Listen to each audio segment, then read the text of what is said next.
14 de la Ley de Responsabilidad Social.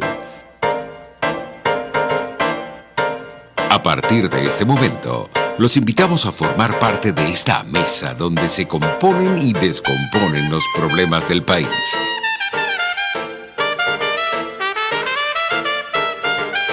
RCR presenta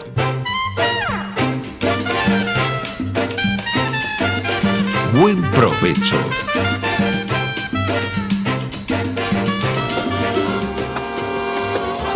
La voz de la diáspora en Buen Provecho con el profesor Tomás Páez.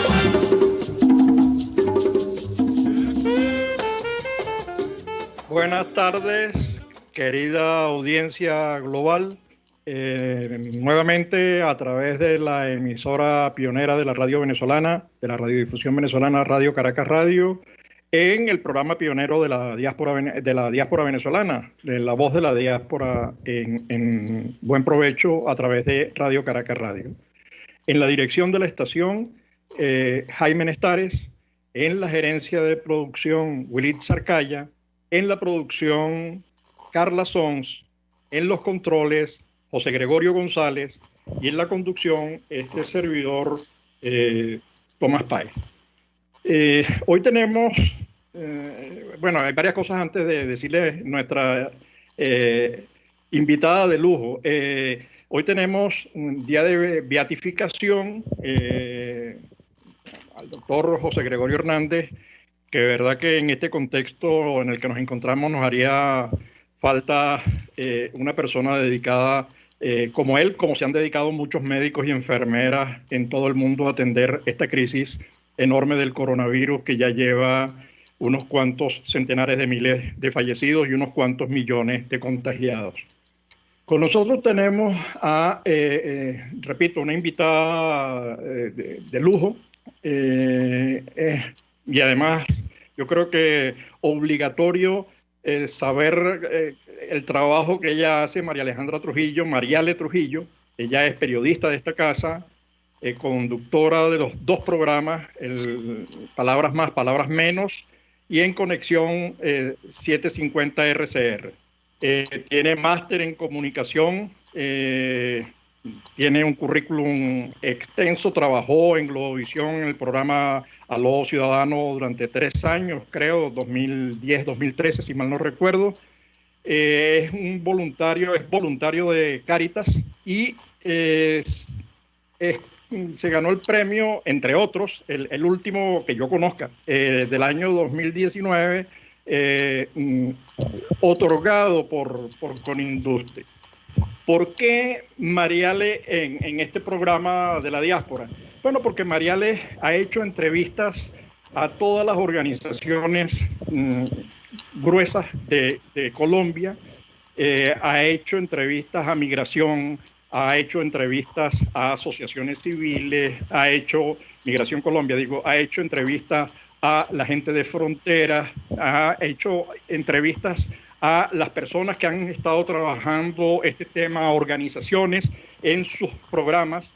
Lo sé porque además yo he sido en algún momento invitado al programa de Mariale para hablar sobre los temas de la migración colombiana y por qué Colombia representa más o menos el 30% de la migración venezolana.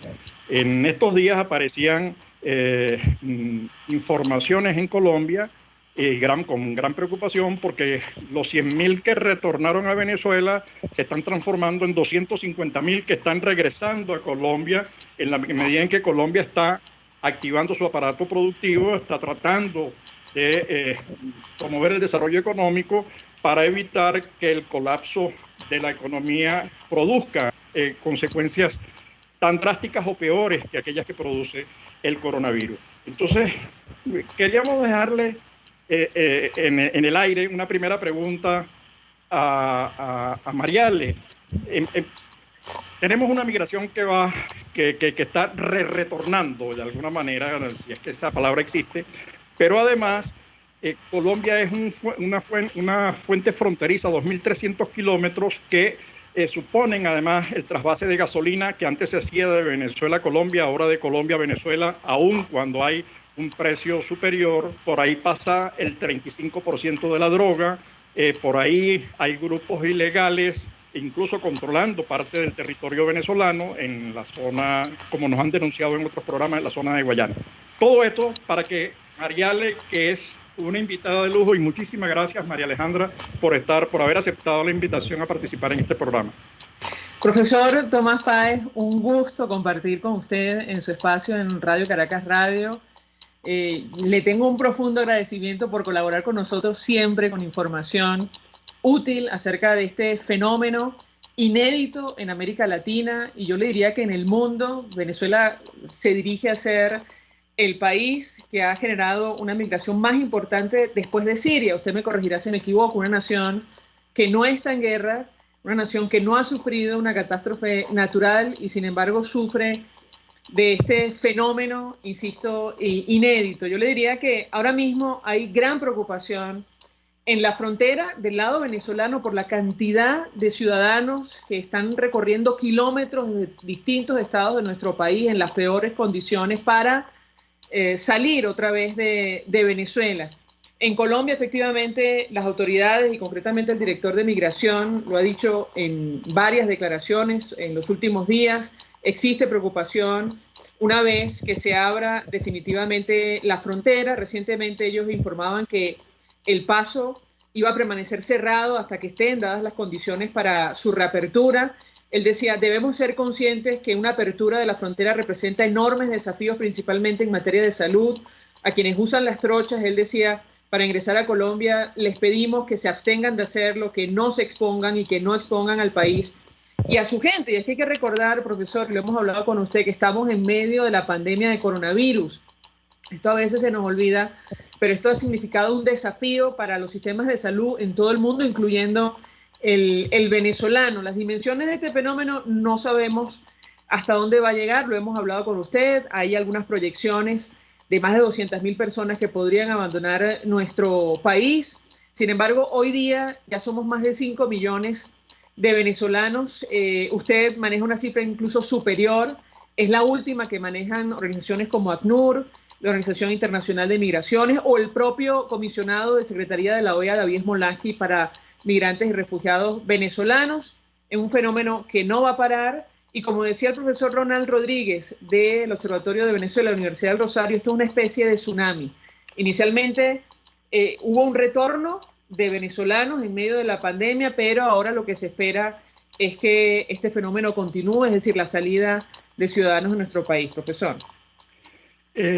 Mariale, ese proceso en el que ya hoy 6 millones, va a seguir creciendo, 6.200.000, los últimos datos del observatorio en 300 ciudades y 90 países, es dramático. Es decir, estaba viendo ahorita nada más las cifras de Uruguay, que hasta hace poco eran, no sé, 1.000, 2.000, 3.000, estamos en 17.000 casi.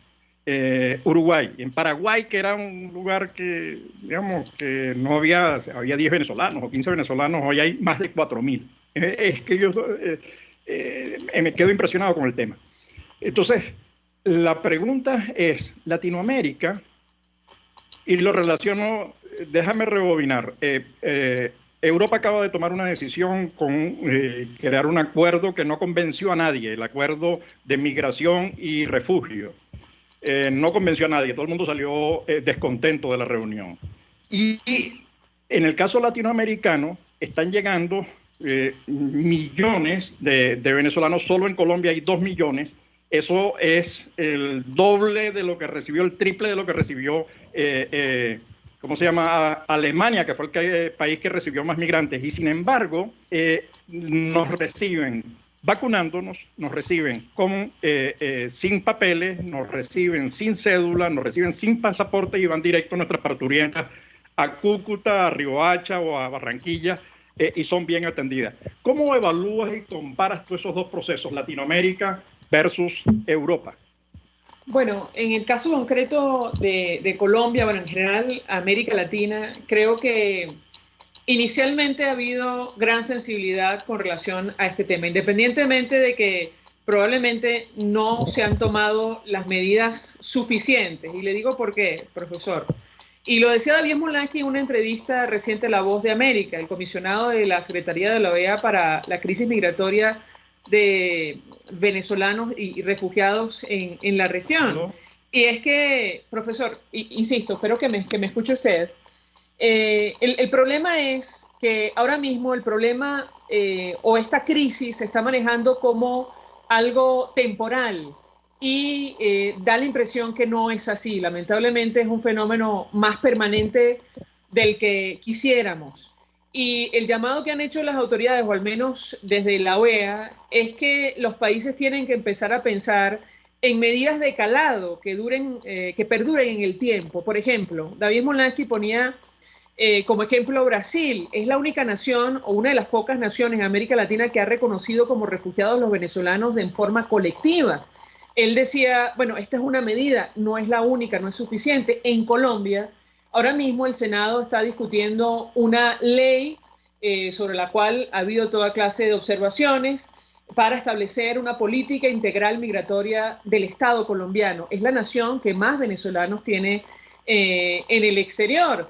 El asunto es que aunque se han otorgado medidas temporales, permisos temporales, como lo acaba de hacer, por cierto, lo acaba de prorrogar Perú, quizás es necesario, lo hemos hablado con los profesores del Observatorio de Venezuela, Universidad del Rosario, es necesario que las autoridades empiecen a pensar en la permanencia de estos ciudadanos, que de cambiar las cosas en Venezuela, probablemente van a hacer vida, van a continuar haciendo vida en ese país, se van a quedar en los países donde ahora mismo están, muchos decidirán retornar si cambian, insisto, las cosas en Venezuela, pero es necesario pensar en una política integral para permitir que esos venezolanos puedan establecerse legalmente en cada uno de esos países. El problema que yo veo, profesor, y a la luz de los distintos testimonios, es que América Latina, y usted también lo ha compartido con nosotros, es una región que tiene o está enfrentando sus propios problemas. Y entonces es un desafío, pero hay maneras. En Perú, y usted creo que lo comentó, lo saco a colación, en el medio de la pandemia de coronavirus facilitaron la homologación de los títulos de los médicos para hacer frente a la crisis. En Europa pasó algo parecido. Quizás la solución que tendrían que evaluar las autoridades es una solución o digamos medidas permanentes que permitan la integración de todos estos venezolanos, sobre todo los que tienen preparación, para que formen parte de la sociedad y puedan dar mucho más de lo que están dando en una situación ahora mismo de vulnerabilidad o de ilegalidad. Esa es la opinión que yo le compartiría, profesor. A ver, María Alejandra, cuando nosotros hicimos el estudio conseguimos como resultado que el 80% de quienes se habían ido no iban a retornar al país. Eso significa además un bono demográfico para el mundo. Estamos hablando de que la población que se ha ido, los 6 millones y tantos de venezolanos que se han ido, están concentrados en edades que van de los 18 hasta los 40 y tantos. Es decir, edad productiva, reproductiva, creadora, con energías, etcétera, etcétera, ¿no? Pero además, en la medida en que pasa más tiempo, se instala, consigue mejores trabajos, mayores posibilidades de desarrollo, adquieren casas, procrean familia, etcétera, se hace más difícil el retorno. Y por eso nosotros hemos dicho que la diáspora, cuando la gente comienza a hablar de la crisis de la diáspora, nosotros hemos dicho que eso no existe, que la diáspora, que la crisis es de Venezuela. La diáspora es una consecuencia de la crisis en Venezuela y que la diáspora tiene un papel enorme. Es decir, hay que verle la parte positiva. La diáspora es parte de la solución. La diáspora necesita ser atendida no solamente desde los países de acogida, necesita ser entendida en primer lugar por el país de origen, digamos, por sus instituciones, por las universidades, por el sector privado, por los gremios, el gremio de médicos, el gremio de ingenieros, etcétera, etcétera. Digamos, ahí hay un enorme potencial para multiplicar inversiones, que es la relación entre migración y desarrollo. Pero de allí surge una pregunta, que es que los migrantes no llegan a países, los migrantes no llegan a Colombia o no llegan a Perú, los migrantes llegan a Cúcuta, a Riohacha, a Cali, a Medellín, a Bogotá, con efectos distintos, porque depende de las capacidades institucionales de cada ciudad. Tú que has entrevistado a la gente de Cúcuta, a la gente de migraciones, a la gente de fronteras. Nos puedes decir algunas cosas en relación a este tema de las ciudades y cómo lo afecta, pero eso nos lo va a decir cuando lleguemos después del corte. De acuerdo, por acá me quedo. Profesor, por cierto, una observación. En Europa, en un momento determinado, se dio la discusión hace muchos años. Y recuerdo una frase, cuando estuve en España estudiando, justamente con relación al tema de las migraciones, la frase de las autoridades es: necesitamos trabajadores y nos llegan personas. Quiere decir que es un problema de mucho más calado y es una discusión que ahora mismo lamentablemente tendrán que dar en América Latina. Es una opinión muy personal, porque lo que están saliendo son trabajadores de Venezuela, pero llegan personas, es decir, con familia y que tienen que integrarse finalmente a la sociedad. Pero al regreso, profesor, con gusto, seguimos conversando. Seguimos, ok. Gracias.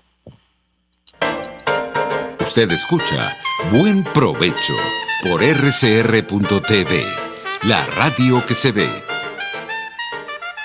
Sintonícenos a través de Periscope, @RCR750, la radio que se ve. Mis amigos, una empresa comprometida y responsable con su personal es una empresa segura, y Produzca es la compañía pionera en Venezuela que ofrece la mayor cantidad de equipos de comprobada calidad para garantizar la seguridad integral de toda la nómina industrial de cualquier empresa. El catálogo de Produzca es inmenso, todo tipo de guantes, cascos, accesorios y productos varios de protección para tu personal. Conoce más de Produzca en www.produzca.com. Produzca, seguridad en tu empresa de los pies a la cabeza.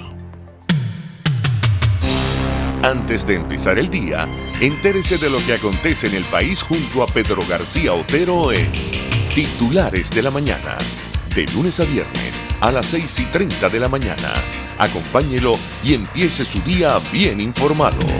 Titulares de la Mañana con Pedro García Otero, solo por RCR 750 AM, porque lo bueno une. Voz de América. Información precisa, completa, veraz, objetiva e independiente. Directo a tu pantalla. De lunes a viernes a las 2 de la tarde por RCR 750. RCR 750 AM, porque lo bueno une. Los grandes temas se debaten en la mesa. Buen provecho por rcr.tv, la radio que se ve. Y síganos en Twitter, @RCR750. De regreso con María Alejandra Trujillo, Mariale Trujillo, ganadora del premio a comunicadora del año 2019 otorgado por Conindustria.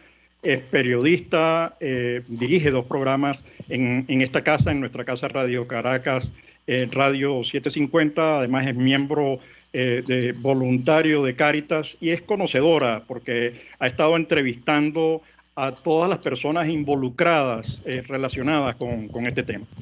Cuando le dejaba una pregunta en el aire y Mariale señalaba una cosa, un argumento muy importante, lo que había ocurrido en Europa, cuando Juncker presenta en 2015 la propuesta de asilo y refugio para tratar de llegar a un acuerdo entre los 27, 28 países de la Unión Europea. Acuerdo al que se llega hoy, y lo quiero relacionar con el tema de los países, hay regiones que están muy afectadas o que reciben mayores presiones o represiones más inmediatas, como las que recibe España, Italia, Grecia, etc. De hecho, Turquía ha jugado mucho con este tema, ejerciendo presión a la Comisión Europea, pidiendo recursos para los 3.700.000 refugiados sirios que hay en el país, pidiendo recursos para apoyar la atención que le están dando a esa enorme cantidad de personas. Pero cuando yo preguntaba por el tema de las ciudades, es lo mismo. Es decir, hay ciudades que se ven más afectadas, en el caso, por ejemplo, de Cúcuta, que es zona de recepción, zona de tránsito, pero además zona de camino hacia la estadía en Colombia. Es decir, es la pendular, la de tránsito hacia Ecuador, Perú, etcétera, etcétera. y no tiene las mismas condiciones que, digamos, Medellín, o las mismas condiciones que Cali, o las mismas condiciones que Bogotá en términos de oferta de empleo, vivienda, servicios, etcétera, etcétera. Cuando tú has hecho en tus entrevistas, ya has conversado con las organizaciones, ¿qué has sentido allí? ¿Nos puedes decir algo en relación con el tema de cómo las ciudades son y manejan esta situación? Bueno, con relación al tema de la frontera, ahora mismo existe preocupación, lo decía el propio director de Migración Colombia, Juan Francisco Espinosa Palacios, recientemente. Me parece que hace algunos días, ahora en el mes de octubre, el 15 de octubre, daba esta declaración justamente en una visita, profesor, que realizaba el municipio de Maicao. Las autoridades del lado colombiano tienen preocupación sobre todo por el sistema sanitario, lo que podría ocurrir una vez se abra la frontera. Ya hay un paso permanente de migrantes, sobre todo por las trochas, los caminos ilegales. El gobernador del norte de Santander, de hecho, recientemente, hace una semana, me parece, proponía instalar un albergue temporal para migrantes venezolanos. Lamentablemente hemos llegado a estas circunstancias y yo siempre lo reitero en los espacios donde estoy en RCR, es una situación que jamás imaginamos vivir, es decir, centros de refugio para venezolanos que huyen de su país, la nación con una de las reservas petroleras más grandes conocidas en el mundo, pero esto está ocurriendo. El gobernador del norte de Santander, que es una de las zonas que más venezolanos recibe, ya sea de paso o para quedarse, Silvano Serrano proponía específicamente esto de un albergue para ubicar al menos a 600 venezolanos que han llegado a Pamplona, en ese departamento. La propuesta lamentablemente no fue bien recibida, por cierto, por los ciudadanos de la región. En las últimas semanas se inició un control por parte de las autoridades del departamento de las trochas que quedan sobre la frontera de Venezuela. Varios han decidido cruzar por allí, tomando en consideración las limitaciones y el cierre fronterizo en el marco de la pandemia. Y la verdad, profesor, la preocupación que existe es con relación a los sistemas de salud. Estamos en medio de la pandemia y lamentablemente estamos hablando de una enfermedad altamente infecciosa. En Venezuela ya sabemos cuál es el manejo de la información con relación a este tema. Las autoridades, contrario a lo que está ocurriendo en otras partes del mundo, aseguran que el número de casos ha disminuido, pero sabemos las limitaciones ciertas que existen en nuestro país y el colapso del sistema de salud, así como el tema de las pruebas diagnóstico que no nos permiten ver la verdadera dimensión del problema. Ahora mismo, yo le diría, profesor, la preocupación cierta que existe es específicamente con relación a este tema específico de la pandemia de COVID-19. Vinculado con lo que hablábamos antes del tema de cómo desarrollar, cómo aprovechar ese potencial, ¿no? Nosotros hemos venido sosteniendo que es necesario una estrategia de gobernanza de la diáspora y que esa estrategia de gobernanza de la diáspora hay que moverla desde Venezuela, con el sector privado venezolano, con los gremios y las universidades. Por eso se han creado, por ejemplo, la diáspora de Carabobo, se está creando la diáspora del Zulia, la diáspora de Ingeniería y Hábitat, etcétera, que permitió abrir un nuevo espacio en nuestra emisora los días viernes para dedicarlo a la diáspora y el tema ambiental, cómo vincular esas dos cosas. Y vinculado con el tema del ambiente, una de las cosas que está fluyendo hacia Colombia es oro y a través de Colombia, vía ELN y también vía Brasil, se está yendo el oro, el coltán, pero también está yendo la droga, parte de la extracción de gasolina que antes se hacía y ahora es al revés, en sentido inverso. ¿Cómo evalúa? Porque el problema no es solamente la migración, hay unos problemas de calado hondo, económicos, con zonas en las que no se le permite a los venezolanos entrar, que lo hemos visto en los programas del tema ambiental, porque, por ejemplo, en el Alto Caura no hay venezolano que pueda entrar o solo puede entrar quien está metido en los negocios de explotación de la minería que están destruyendo además el ambiente venezolano, colombiano y brasilero, ¿no? Y global.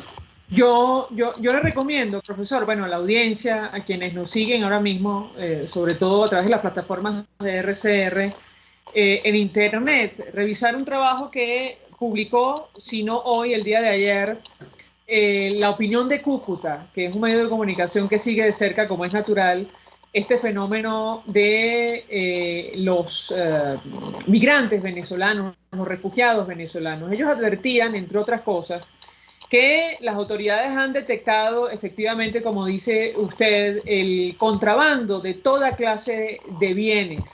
Usted mencionaba algunos de los rubros que tienen que ver con el combustible, que ahora va en ambas direcciones, en ambos sentidos. Antes salía de Venezuela, ahora ingresa desde Colombia. Ellos hablan, entre otras cosas, del tráfico ilegal, efectivamente, de droga, de arsenal de guerra, de ganado, de carne, elementos de aseo, bombonas de gas, carros, motocicletas, combustible, en fin, todo tipo de bienes que pasan ilegalmente por 250 trochas que se sepa ilegales que existen entre ambos países. Es un problema, evidentemente, profesor, como se ha planteado, que afecta no solo los sistemas de salud, que tiene que ver con la atención a los venezolanos que salen de nuestro país, también es un tema de seguridad de Estado, porque al final se ha creado efectivamente una especie de economía ilegal producto de esta situación que, como usted lo ha dicho, cada vez que hemos conversado, no se va a solucionar hasta tanto no haya una solución de fondo en nuestro país, lamentablemente, una solución institucional, un cambio que permita regularizar las cosas en nuestro país y, bueno, que signifique el fin de este fenómeno de migración o de éxodo, que es uno de los más grandes, el más grande que ha visto América Latina y probablemente, si no pasa nada, será el más grande que se conozca ahora mismo en el mundo, profesor. Bueno, en este momento ya casi sobrepasa las cifras de Siria. Y cuando señalabas tú, aludiendo a la migración venezolana como la más grande de Latinoamérica, no solamente en términos de números, sino de porcentaje, cuando uno ve a la cantidad de mexicanos que hay en Estados Unidos, estás hablando del 10% de la población mexicana. En el caso nuestro estamos hablando del 20% de la población. Y eso se dice pronto, pero tener al 20% de la población fuera, o se hacen políticas serias, y políticas serias es el diseño de una estrategia de gobernanza, y la estrategia de gobernanza la han venido sugiriendo las propias organizaciones diaspóricas. Yo que he estado en Bogotá trabajando con la Cámara de Comercio de Bogotá en el plan que culminó, además con posibilidades de hacer escalado, que es el programa de emprendimiento e integración. Ese es un programa piloto que podría ser llevado a toda la región. Entonces lo que necesitamos es pensar cómo la diáspora, que es la mejor reserva internacional que hoy tiene Venezuela, porque ya además no tiene, en términos económicos, no tiene ninguna, y el capital humano es la reserva de un país, ese capital humano que está fuera de Venezuela, que tiene contactos, que tiene redes, muchos de ellos empresas, otros trabajan por cuenta propia, como la mayoría de los trabajadores latinoamericanos, el 60% está en la informalidad, cómo aprovechar ese potencial. Y lo están haciendo para llenar, para evitar que se vacíen ciudades en Argentina, o para programas de emprendimiento en Perú, o programas de emprendimiento en Colombia. Y yo creo que allí hay una enorme posibilidad para que las cámaras binacionales, los gremios empresariales construyan un programa. Y ahora que está, porque Colombia ha tenido dos personas muy interesantes como responsables de las organizaciones. Kruger, por un lado, que ha entendido la importancia y el impacto positivo que genera la diáspora venezolana en la economía colombiana, peruana, argentina, del norte. El crecimiento de Roraima ha sido espectacular. Y Felipe Muñoz, que ahorita está en el BID. ¿Cómo ves tú esas posibilidades? ¿Ves alguna o esto es ficción? No, en absoluto, profesor. De hecho, es una preocupación permanente que hemos compartido con nuestros invitados. Y hay varias iniciativas que ojalá lleguen a feliz término. Hay unas que incluso ya están andando. En Colombia, usted que conoce perfectamente la política migratoria del país vecino hacia los venezolanos, crearon lo que ellos han denominado el permiso especial de permanencia para el fomento de la formalización. Esto va más allá del permiso temporal de permanencia, porque esto consiste en una posibilidad abierta a aquellos empresarios que contratan a venezolanos ilegales para que entren al sistema formal de trabajo. En el caso concreto de la ley, habrá que ver si se aprueba en el año 2021 o incluso antes de que termine el 2020. Se establece un criterio de regularización migratoria que es muy interesante porque habla, no sé si existe otra iniciativa en la región, de la coordinación del trabajo que hace el Ministerio de Asuntos Exteriores con la Unidad Administrativa Especial de Migración Colombia y con el Ministerio del Trabajo, que creo que al final eso es hacia donde debería ir, digamos, el esfuerzo de la región para integrar a los migrantes venezolanos. Hay una solicitud, el Observatorio de Venezuela, la Universidad del Rosario, para que sean las universidades, y quizás de esto usted sabrá más, profesor, las que homologuen los títulos, que como existe una desinstitucionalización total, no existe ningún tipo de coordinación entre el Ministerio de Educación de pronto de Colombia y el Ministerio de Educación de Venezuela, o los trámites son muy engorrosos, cuestan muchísimo dinero, y uno de los planteamientos es que sea una coordinación entre las casas de estudio y las universidades. Algo parecido se ha dicho con el caso de los pasaportes, por ejemplo, tomando en cuenta lo que ocurre en nuestro país. Desde Ecuador, nos decía Juan Fernando Flores, que es asambleísta de Ecuador, existe la idea de que Venezuela se integre, o al menos el gobierno interino se integre definitivamente en la Comunidad Andina de Naciones, y con ello exista un marco normativo que pueda salvaguardar a los venezolanos que están en el exterior. En fin, son varias las propuestas que están sobre la mesa. Habrá que ver si llegan a feliz término. Yo creo que es una necesidad, tomando en consideración que el fenómeno continúa y que lamentablemente va a continuar en el corto y en el mediano plazo. Profesor. Mira, mientras se mantengan las condiciones del país, esto va a seguir creciendo, va a ser indetenible, como dice la propia gente de la Universidad del Rosario, que han hecho un trabajo hermoso, Francesca, Ronald, la profesora, la otra... María Clara Roballo. La profesora Roballo, que han hecho un trabajo precioso, además con un programa radial. Lo hemos hecho, lo hemos compartido con Radio Caracas, hemos hecho cosas en común para los dos países. Yo creo que además han elaborado cosas sistemáticas, propuestas concretas, rescatando la parte positiva, es decir, ya no viendo quienes ven a la diáspora como crisis, se pierden la parte importante de la película, que es la capacidad creadora que está teniendo la diáspora, pero además se está perdiendo toda la labor que ya vienen haciendo las asociaciones diaspóricas. Es decir, cuando uno va para Colombia y ve lo que hacen en Cúcuta, desde atención a los connacionales, buscando alimentos, apoyo, vivienda, orientación, información, etcétera, hasta asociaciones estratégicas con las cámaras binacionales con las que hemos tenido posibilidad de conversar y reunirnos.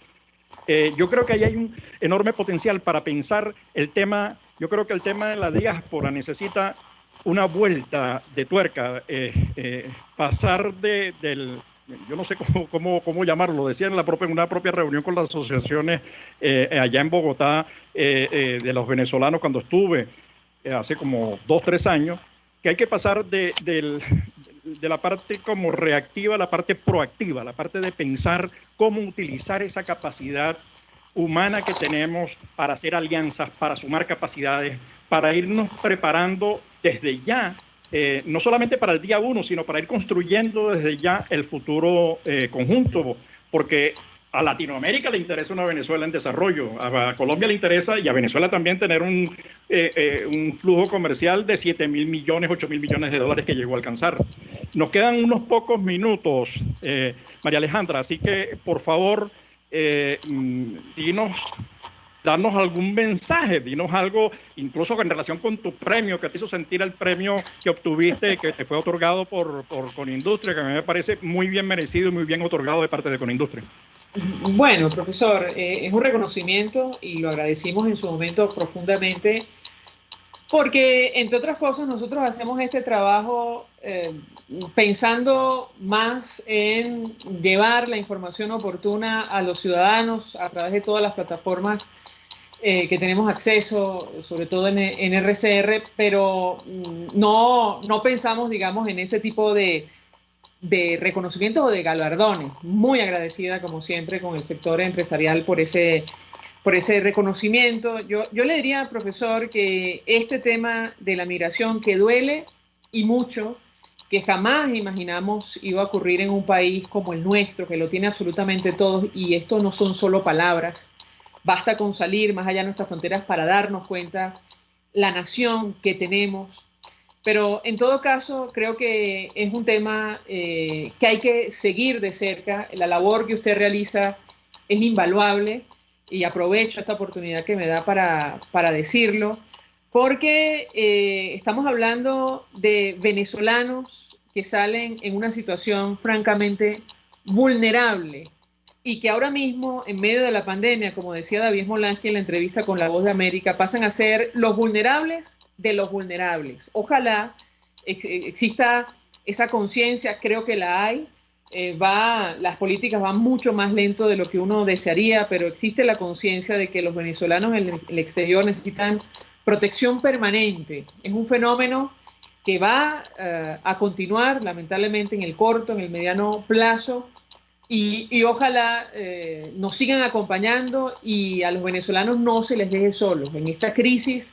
Abandonan el país huyendo de, como decía Smolansky, delitos de lesa humanidad, violación de derechos humanos, emergencia humanitaria compleja, violaciones de violencia generalizada, colapso de los servicios básicos, no precisamente porque deseen salir de Venezuela. Y bueno, ojalá el cambio llegue para que este fenómeno pare y todos los que han salido, buena parte de ellos, tengan la posibilidad, si así lo desean, regresar a Venezuela. Profesor, 1.000.000 de gracias por esta oportunidad, además por esta invitación. A ti, María Alejandra, 1.000.000, gracias. Abrazo. Usted escucha Buen Provecho por rcr.tv, la radio que se ve. Puede seguirnos en nuestras redes sociales, en Twitter, @RCR750, la radio que se ve. Llegó para tu negocio la distribuidora PlastiShop. Contamos con los mejores envases de plástico, cartón y aluminio al mayor. PlastiShop tiene para tu negocio cajas para pizzas y tortas de todos los tamaños, envases para sushi, soperos en Emboplast, discos dorados y una gran variedad de platos plásticos y de cartón. Somos la distribuidora con más variedad del país. En PlastiShop tenemos las bolsas más resistentes del mercado. En PlastiShop pensamos en tu facilidad. Estamos ubicados en Chacao, en la avenida Cecilia Costa con calle Páez. Hacemos envíos en todo el país. Síguenos en Instagram, @PlastiShopVE. Cómo prevenir enfermedades, cómo actuar en casos de emergencias médicas, cómo mantener una buena calidad de vida. Todas estas interrogantes tienen su respuesta en RCR Salud. Todos los domingos, con el Dr. José Eduardo Troconis, comparte con nuestros oyentes notas de bienestar físico, salud mental y social para el buen desarrollo del ser humano. RCR Salud, todos los domingos a las 10 de la mañana, por RCR. En la crisis se encuentran las oportunidades. Aquí en Sin Estrés se las mostramos con invitados especiales que nos regalan sus experiencias por una Venezuela mejor. Cada tarde, de lunes a viernes a las 3, desde el emprendimiento, la educación, la salud y el entretenimiento. Por nuestra calidad de vida se nos hace necesario tomar un respiro del agobio diario, dedicar unos minutos a la salud mental y emocional para vivir sin estrés. Sin Estrés, de lunes a viernes a las 3 de la tarde por RCR 750, la radio que se ve. RCR 750 AM, porque lo bueno une. Los grandes temas se debaten en la mesa. Buen provecho por rcr.tv, la radio que se ve. Y síganos en Twitter, @RCR750. Obras, arte y creaciones son parte de nuestro entorno diario y conoceremos a nivel internacional algunos fragmentos de vida de la diáspora. Bueno, tenemos en nuestra sección de fragmentos de vida a Diana Jiménez. Diana Jiménez es contadora, está ahorita en Holanda, ya no es Holanda, sino Países Bajos. Es contadora con maestría en administración, es consultor de una empresa global muy importante, Pricewaterhouse, es asesor de impuestos internacionales, representante de Foro Penal en Holanda y coordinadora de proyectos de la Fundación Holanda Venezuela. Allí trabaja al lado de una gran y querida amiga, Oilda Fernández. Lo que queremos es que Diana nos comente qué pasó, cómo se fue, cómo llegó a Holanda, cómo llegó a ser gerente de proyectos, directora de proyectos de la Asociación Holanda-Venezuela, que nos eche el cuento ella de su vida en Holanda. Hola, ¿qué tal? Hola, ¿qué tal, Tomás? Bueno, te quería primero, antes que todo, dar las gracias por la invitación y bueno, por permitirnos este espacio a la diáspora. Nos encanta este programa porque podemos conectar entre nosotros y sobre todo agarrar ideas de otras personas que están en la diáspora en otros países. Y hay otros países donde tienen más experiencia que lo que podamos tener nosotros en Holanda con el tema de trabajar en pro de Venezuela. Y bueno, si es para comentar sobre mi vida, bueno, cómo llegué a Holanda, pues bueno, yo estudié en la Católica y estaba trabajando para Espiñeira, Sheldon y Asociados, y apenas me gradué, me enviaron, bueno, recibí un contrato en PricewaterhouseCoopers Amsterdam, que es, bueno, la misma firma, pero ahora en Holanda. Y así fue como llegué a Holanda y era apenas una niña, porque bueno, muy joven, porque estaba apenas saliendo de la universidad. Y bueno, esto era hace 20 años, porque bueno, eso hace mucho tiempo. Pero hace 20 años, por supuesto, en ese momento no había todo este tema de la crisis. Lo que sí yo recuerdo muy bien era que había mucha preocupación, había mucha... Bueno, la gente que estimaba que iban a ocurrir este tipo, lo que está pasando. Había gente que hablaba de la cubanización de Venezuela y de las colas que iban a haber para ir a los supermercados. Y en ese tiempo, bueno, creo que muchos recordamos que yo estaba incrédula. No puede ser, eso no va a pasar en Venezuela, pues... Pero bueno, eso es para contarte de qué manera me fui yo. No me fui huyendo de nada, simplemente de una oportunidad de trabajo y bueno, con la expectativa de que en algún momento yo, bueno, mi plan era ir a otros países con el trabajo y eventualmente regresar a Venezuela. Ahora, eso cambió, nunca fui a otros países, no con el trabajo de esa manera.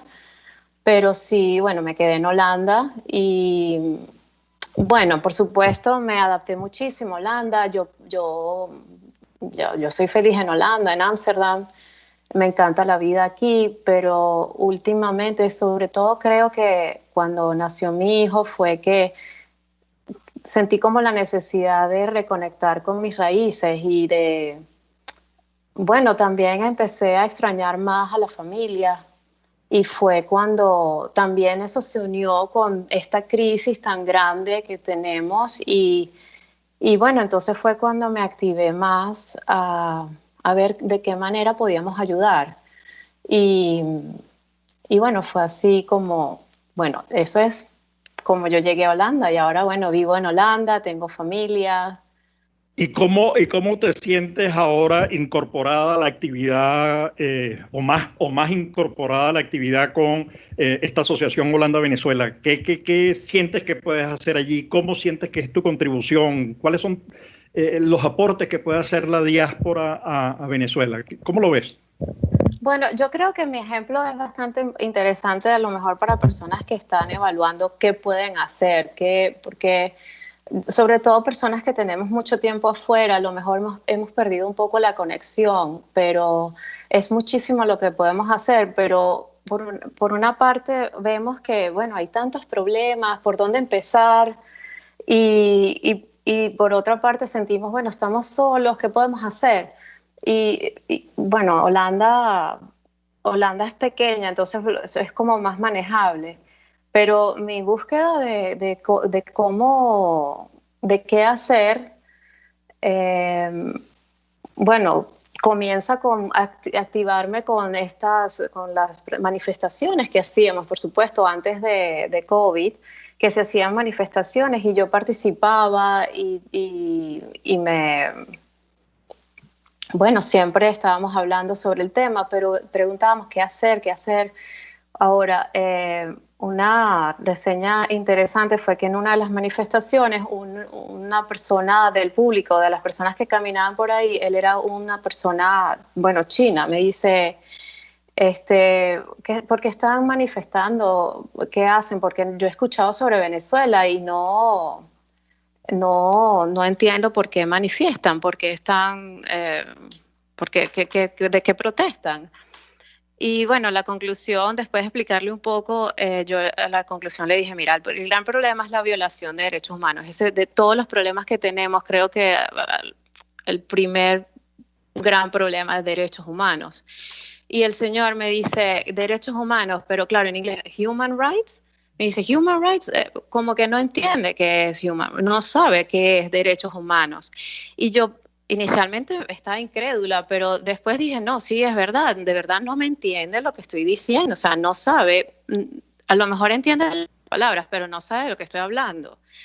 Y fue cuando yo dije que human rights, eso es lo que yo me quiero enfocar, porque es de verdad el tema.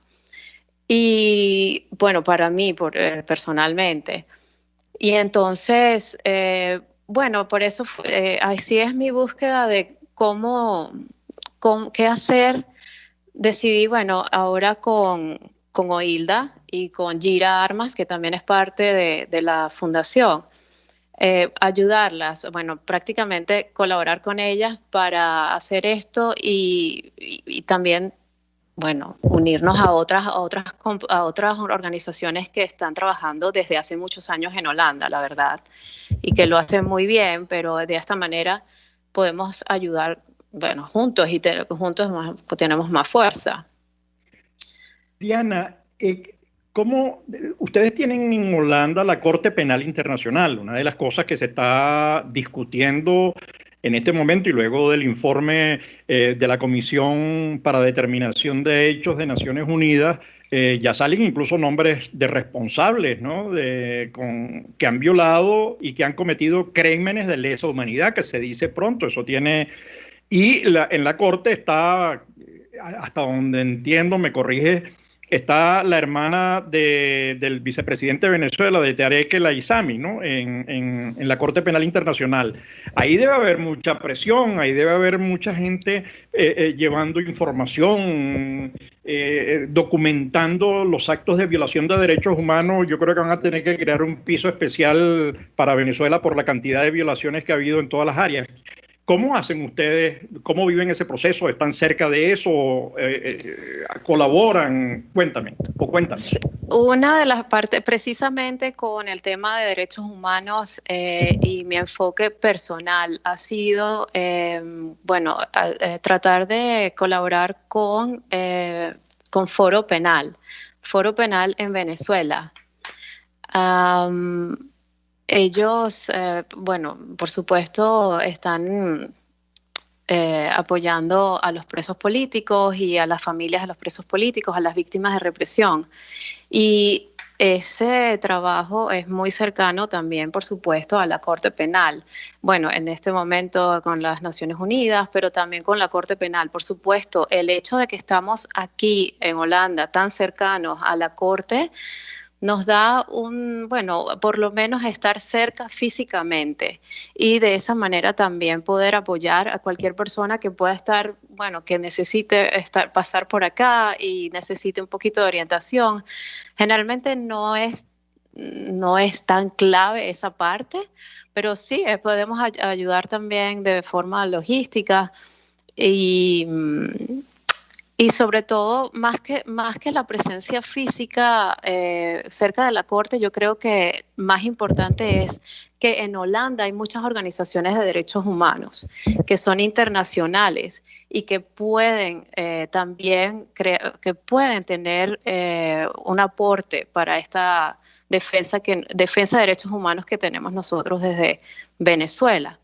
Entonces yo creo que más que la Corte en sí, porque ya ese es un tema bastante, alto, es más de abogados y, ese tema lo están manejando abogados muy profesionales. Bueno, el Foro Penal es parte de los abogados que están involucrados en ese tema y de las organizaciones que están involucradas, pero personalmente no somos las personas que estamos haciendo eso, hasta ahora no. Yo no soy abogado, entonces hacemos lo que podemos con lo que tenemos. Pero con las organizaciones no gubernamentales, con otras organizaciones que están basadas en Holanda, porque Holanda sí tiene muchísimo, tiene mucha historia de lucha de derechos humanos, de creación de fundaciones de derechos humanos, y esas fundaciones son las que nos pueden también ayudar a traer esta información afuera y a, divulgarla y a ayudarnos. Ok, decías algo, porque ya nos quedan unos pocos minutos, Diana. Decías algo en relación al japonés, decías algo en esta última parte referido a la divulgación, digamos, a la documentación y divulgación de la realidad venezolana. Ahí hay un montón de, así como hay organizaciones o ONG trabajando el tema de derechos humanos, también hay organizaciones a las que cuesta explicarle lo que ha ocurrido en Venezuela, lo que está ocurriendo en Venezuela. Les cuesta entender cómo alguien puede vivir con $1 de salario al mes. No el 1.50 de la pobreza extrema día, sino $1 al mes, que es el salario de la pensión. O cómo los pensionados y los jubilados no están recibiendo recursos, o cómo hay niños que son apátridas porque no tienen posibilidades de... ¿Qué otros esfuerzos han hecho ustedes? ¿Cómo han visto la situación? ¿Les ha costado explicar esto para que vayas cerrando y nos digas las últimas palabras que tú quieras decirnos, además de responder la pregunta, Diana? Sí, es muy importante. Y sí, nosotros, hacemos algunas actividades en las universidades para traer esa información. Sí, yo creo que sí, es muy difícil explicar qué es lo que está pasando en Venezuela. Por eso necesitamos también que seamos más personas que estén informando sobre lo que está pasando, porque se necesita que sea una voz que se escuche, que la gente vea, no, sí, lo están diciendo muchas personas, lo están diciendo en muchos medios. Y sí, es importante.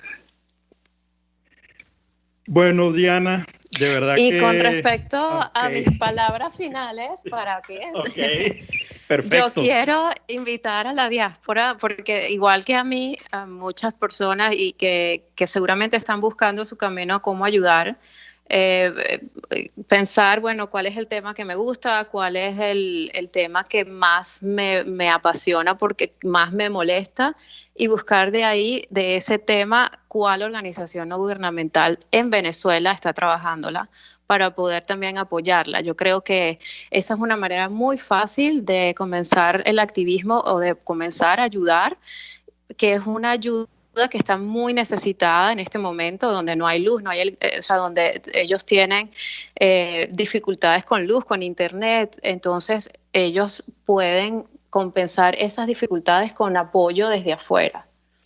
Ese es mi llamado. Bueno, gracias, Diana, de verdad.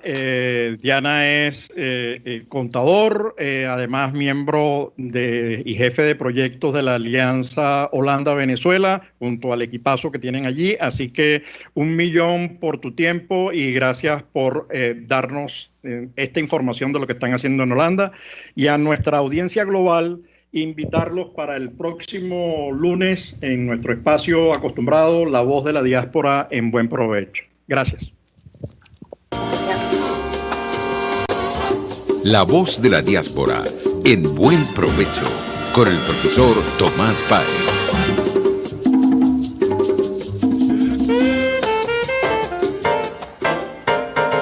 RCR presentó Buen Provecho.